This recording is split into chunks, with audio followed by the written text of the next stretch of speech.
Assalamualaikum warahmatullahi wabarakatuh. Apa kabar anak-anak SDN 5 Morablida beserta teman-teman yang lain? Hari ini kita memasuki tema 1, subtema 2, pembelajaran yang pertama ya. Subtema 2, hewan dan hewan sahabatku.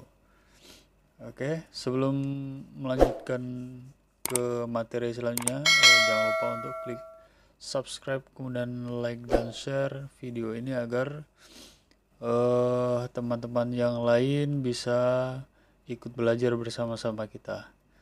Oke, langsung saja. Negara di Asia Tenggara pada umumnya mempunyai iklim tropis. Hal tersebut juga mempengaruhi jenis hewan di beberapa negara, hampir sama dan dimanfaatkan secara beragam. Misalnya, Indonesia dan Malaysia. Nah, Indonesia memanfaatkan burung Garuda sebagai lambang negara, kemudian Malaysia memanfaatkan harimau ya sebagai lambang negaranya. Oke, selanjutnya, bahkan di beberapa negara ASEAN ada hewan yang keberadaannya dianggap suci.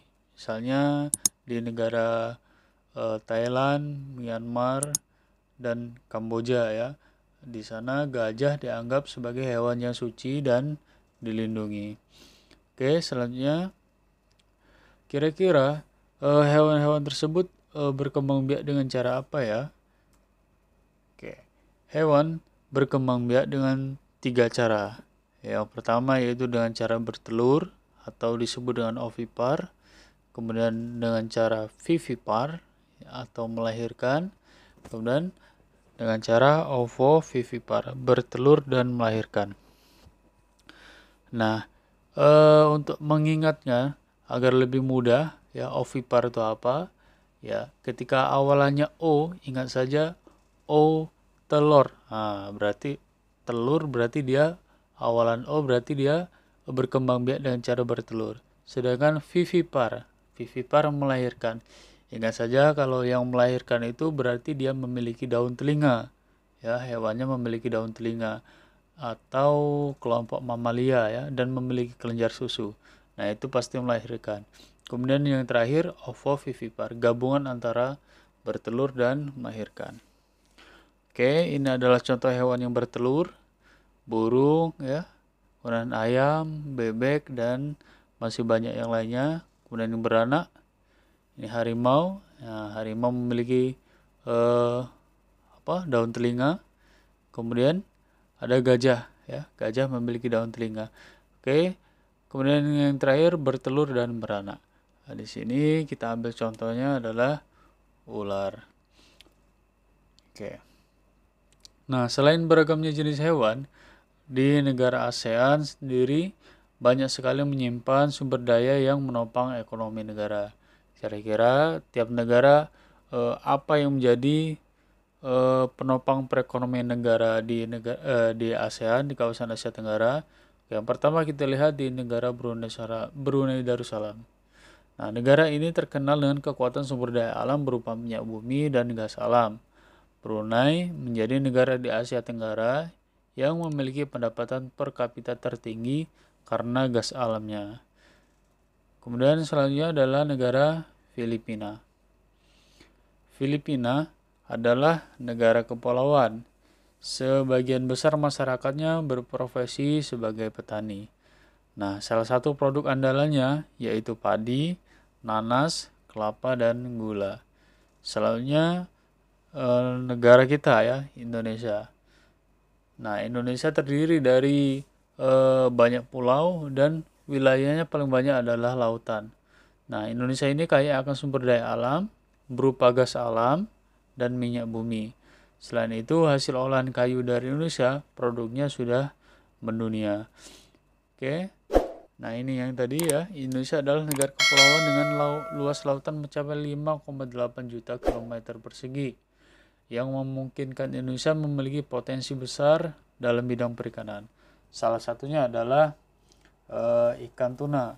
Nah, ikan tuna ini sangat bagus, mengandung kandungan protein dan omega 3 yang sangat tinggi, untuk perkembangan otak anak.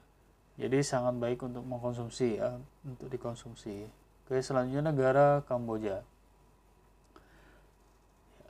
Kamboja, sebagian besar masyarakat Kamboja bermata pencarian petani. Ya, di Kamboja terdapat yang namanya Sungai Mekong ya, Sungai Mekong yang sepanjang jalurnya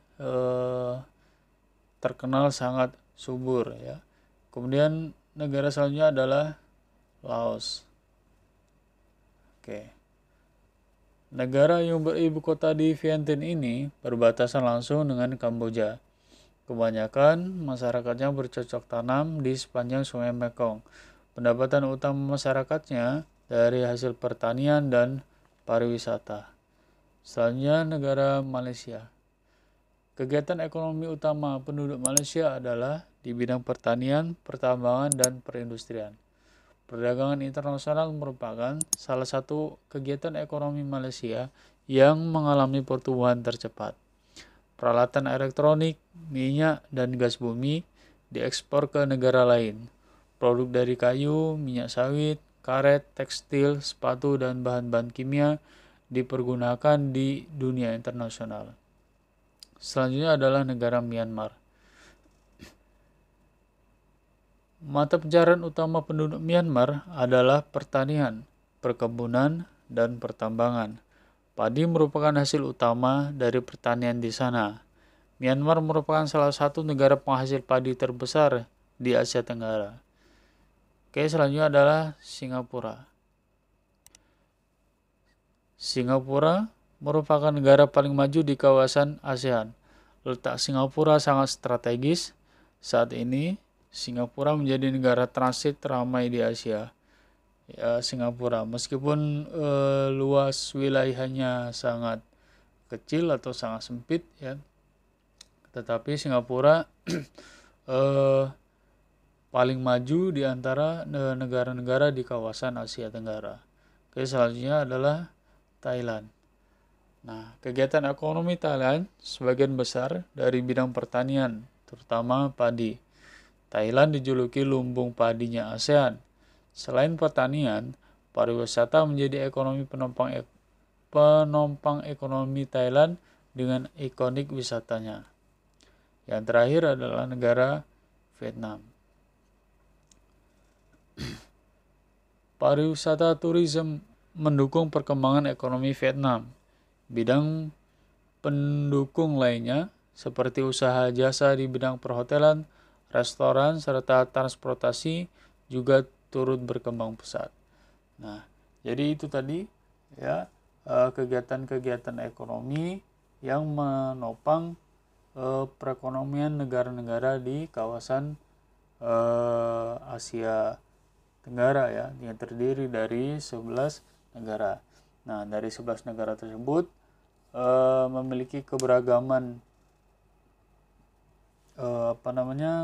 keragaman hasil bumi, kemudian hewan-hewan yang ada di negaranya masing-masing yang dipengaruhi oleh kondisi geografis dan iklim ya.